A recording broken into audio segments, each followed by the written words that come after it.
So, for our last speaker of the day, it's the second Sami. Give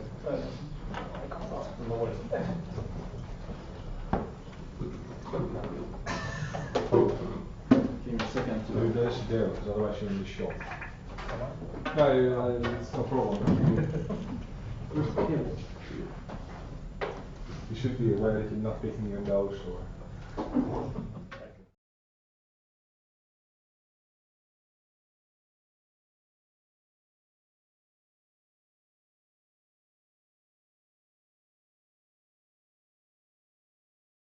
Sponsor. Thanks, Anders from the Innovation Lab to provide the food and drinks. Do you want the floor? Do I want the floor? Sure, I can take the floor. Hello everybody, good to see you all. My name is Anders van Vught, I'm from the Innovation Lab. The Innovation Lab is also present here in Finland and it's led by Heinonen. Hi, I'm Anssi. Heinonen, actually. It's a great opportunity to be here. I asked Sander to be part of this because I have been in IT for the last 6 years. Beginning of this year I started on my endeavor at the Innovation Lab because I wanted to do something else. I came from the startup scene before I joined Sami.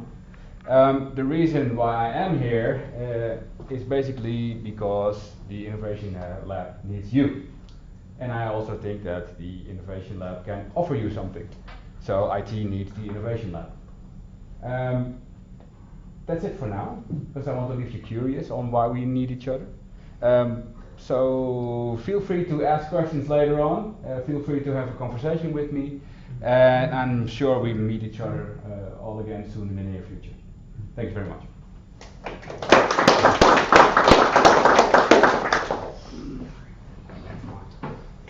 So, that's to you.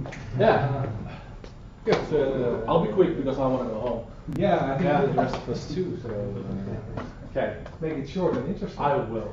Thanks. Thanks. So my name is Sami, and nice to see you here. And this is not sound related at all. And I have called that, so I can hear shit. So if you have any questions rather than going home, please send me emails or something like that. But anyway, I'll talk about things that I've done like within the last 7 or 6 years. I used to work for Nokia for 7 years before Sami. I came here last August. And I'll talk about 2 location web apps that I've done. Another one is Puskarace. I'll talk about more about that, then VAPEPA. And it makes a bit more sense after this stack. But anyway, the name. What the hell is Puska? Well, back in the days I was trying to figure out what could be the name for this app that I just created. I realized that, damn, the bush, Puska means bush. So bush race was actually the domain was taken. I was like, wow, let it be Puskarace then. So it's been like 7 years old, and it's still Puskarace. And people around the world, they know that it's Puskarace. So, but what it does actually? It's another kind of thing I show you.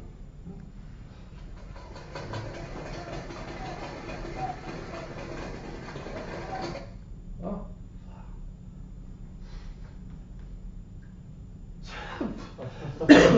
What? Wrong screen, sorry. Un momento, por favor. Technical difficulties. Damn Max. Shouldn't that be Dutch beer?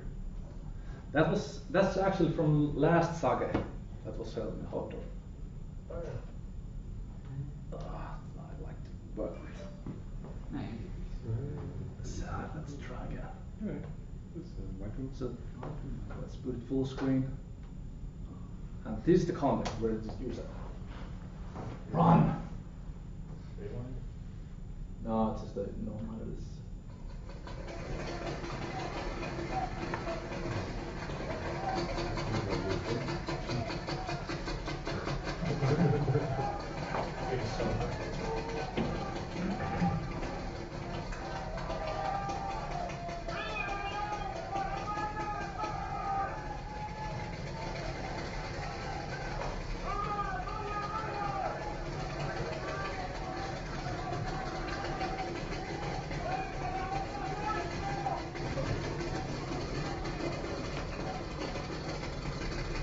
Okay, but you get the picture.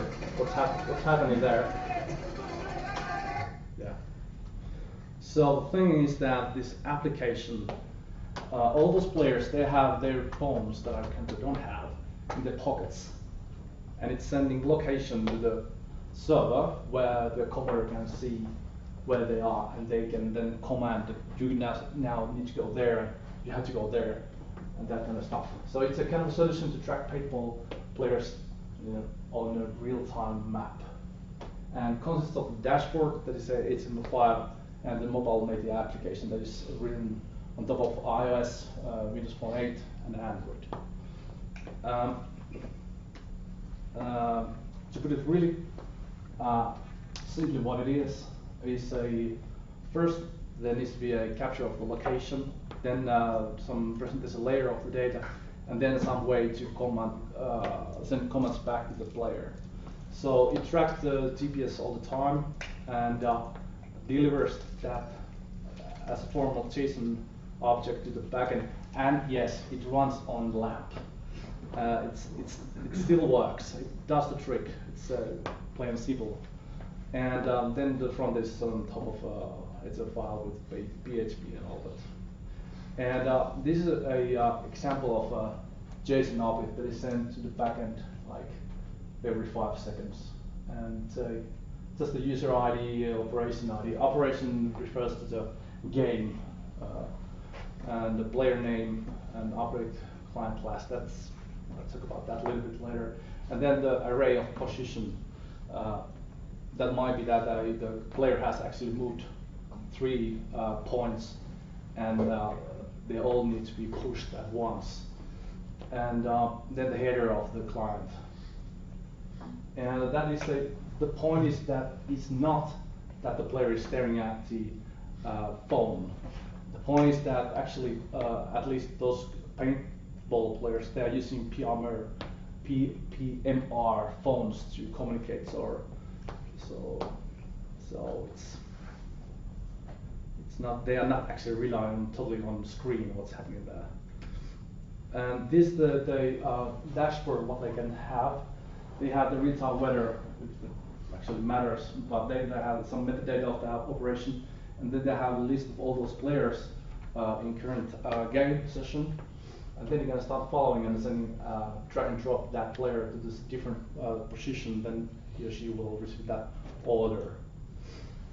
And I rewrote the whole thing like a couple of weeks ago, and I cleared the database, and this is users within the last 2 weeks. So it's this used to be totally full of green dots, but currently people are adapting the new version and trying to get familiar with it. And it's quite simple if I just like go here, if anything happens. Yeah. This is the commander side. Start, I can sign in with my Facebook credentials or just like Puskarace specific credentials. And here I have all my operations where I get involved to. And if I open this up here, I can see the current status of all the players. So, well, apparently I'm the only one here. Then I can have details of the operation, like this from this is coming. This weather data is coming from Norwegian Meteorological Center for free, and then you can have all those troops here, like me here, and then objects. I can tell you about those later on. And then you can have comms, and I'm not talking about trail now, but then I can also switch on 3D form, so I can actually open the same game session on screen again. Where's my mouse? Hello.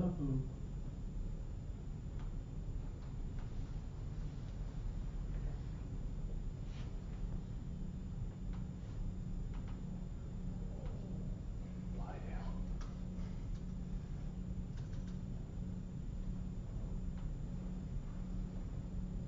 So it's here now. So I can start props in the So I can have this in real time, so you can actually see if troops are moving in some certain direction. You can see what's going on here. So, well, apparently we are here. But anyway, then let's go back to the presentation. But that was like I set up that like 2008 or 7, and then last year I was starting to think about it. What's the purpose of the whole thing? It's not making any money. What if I could try to use it in somewhere where it really matters? And really nice story I was seeing on a letter of summer cutters. I saw a military chopper flying, hovering on top of a forest, and they were actually looking for some lost person. And then I realized that, hey, maybe those guys, volunteers in the forest, they could use this kind of capability to track those people. So that night, I wrote a letter to Finnish Red Cross that is organizing all those rescue operations in Finland. And then after that, there was like 1 month silence. But then they reached me and said, yes, hell yes, that's what we need. So from that point forward, I took the base code of the Puskarace and put it in the form of application that could be used in voluntary search and rescue missions in Finland. And the name is not mine. They already got this kind of acronym VAPEPA that stands for Vapaaehtoinen pelastuspalvelu. That is a voluntary search and rescue service, and it's coordinated in Finland by Finnish Red Cross. And the purpose of the application is not playing paintball, but it's looking for example, those old people from the forest with a really bad memory. They don't know why they are there, and infants they are missing from daycare or whatnot. And then, of course, those typical people who just like get lost. And then those volunteer people, they go to that site and they start looking for those people. And the leader of that campaign must track where are those volunteers currently. And until now, they've been drawing on the paper that I was there. And then they hand over those documents to authorities like police. And they are like, we can't make out of anything from these papers. So they, cops and Red Cross, they were really enlightened that from now they can have actually all that data in KML files and have that after the operation. So VAPEPA Radar is a solution to track volunteers in real time on map, and again, the same dashboard and mobile application. But this time I didn't have time to transfer it to iOS, so currently it's for Windows Phone 8 and Android only. And the backend is almost the same, but it's more from the client to the backend side thing that you can track the location, but you can also mark places that if you find some hat or glove from the forest, you can tag the place and send the photo to the backend. So then from the KML file, you can see, okay, that was found at that time from that point of forest. And again, the JSON file is similar kind of thing, but there is this update client class here, and it refers to whether it's a human, a dog, or a car, because they're using those 3. And actually got a new requirement this morning that they need 4th class, and that is airplane. But that's totally okay. And it tracks like it captures all those was it like 5 meters across squares that where have you been, and then you can see that okay, that spot is still missing. We need someone going there, and in that context, it's more important to know about what's the current weather, and is it getting cold or something. And fortunately, I have asking. I have a voluntary called as Hugo Jevert, currently in live here. So I have Hugo. Let's see if he's already. Yes, he's already in Hartwell, listening to Robbie Williams, and he found someone. I don't know who. Aha, okay. So now her client. She's in the background. Yes. Yeah. And I can see what was the road. Okay, train doesn't work because of GPS, but anyway. So the same thing here. You can start take a look at the password and username. It's really awesome. Finnish Red Cross is currently practicing with this. They are not using this yet for the production use, but they are getting there.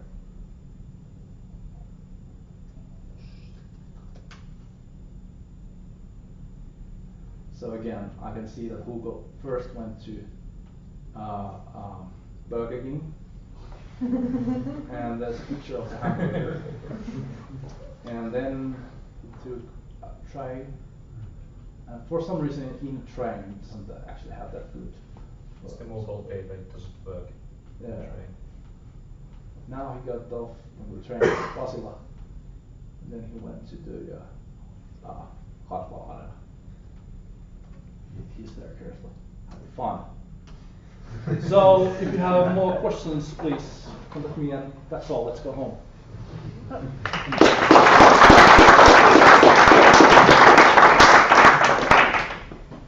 From where do you get the 3D map of Helsinki?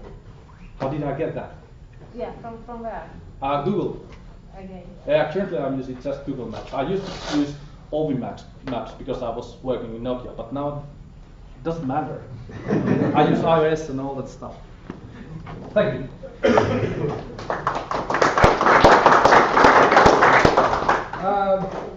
Thank all of you for coming.